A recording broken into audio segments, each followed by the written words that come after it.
সম্প্রতি সময়ে নেদারল্যান্ড ওরফে হল্যান্ড, ইউরোপের একটি কান্ট্রি, স্টুডেন্ট ভিসা নিয়ে একটি বড় ঘটনা কিন্তু সামনে এসেছে এবং সেটার কিন্তু স্ক্রিনশট বা বিভিন্ন নিউজ পেপারে আসতেছে যে বাংলাদেশি কিছু শিক্ষার্থীদের আগে ভিসা দেওয়া হয়েছিল স্টুডেন্ট ভিসার জন্য। আসলে ভিসা দেওয়া হইছে অলরেডি এম্বাসি থেকে। কিন্তু পরে তাদের আবার এম্বাসিতে ডাকা হয় এবং ভিসার উপর ক্রস মার্ক দিয়ে তাদের ভিসাটা বাতিল করে দেওয়া হয়।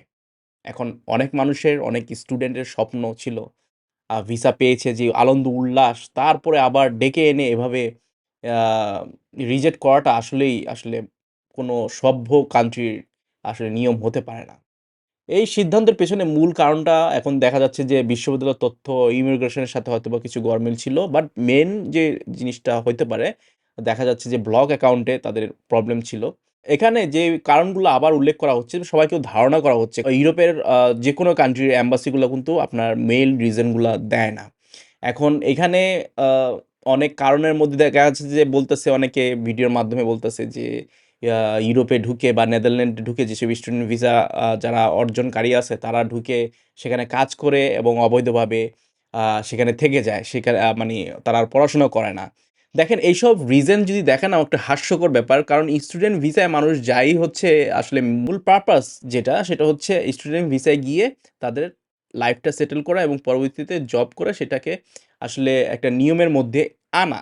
ঠিক আছে? এটা সবাই জানে। তবুও এইটাকে একটা রিজন দেখিয়ে যদি গণহারে এভাবে স্টুডেন্ট ভিসা রিজেক্ট করা হয়, তো এটা মানা যায় না।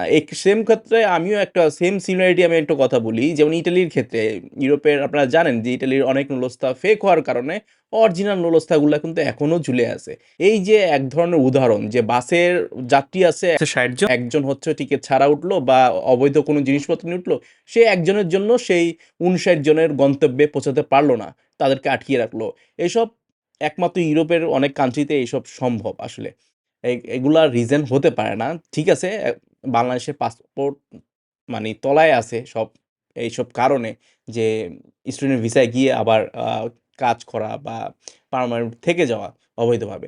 বাট এইটা তো তারা ভিসা অলরেডি দিয়ে দিয়েছিল। তারপরেও এগুলো তো যাচাই-বাছাই করা হয়েছিল। তারপরেও তাদের যে এইসব দেখে আসলে কি আর কিছু বলার থাকে না। পরিশেষে একটা কথাই বলবো, সেটা হচ্ছে আপনাদের দোষ হচ্ছে কি, এই যে আপনার যে সবুজ পাসপোর্টটা আছে না বাংলাদেশের, সেই পাসপোর্টটাই হচ্ছে মেইন সমস্যা।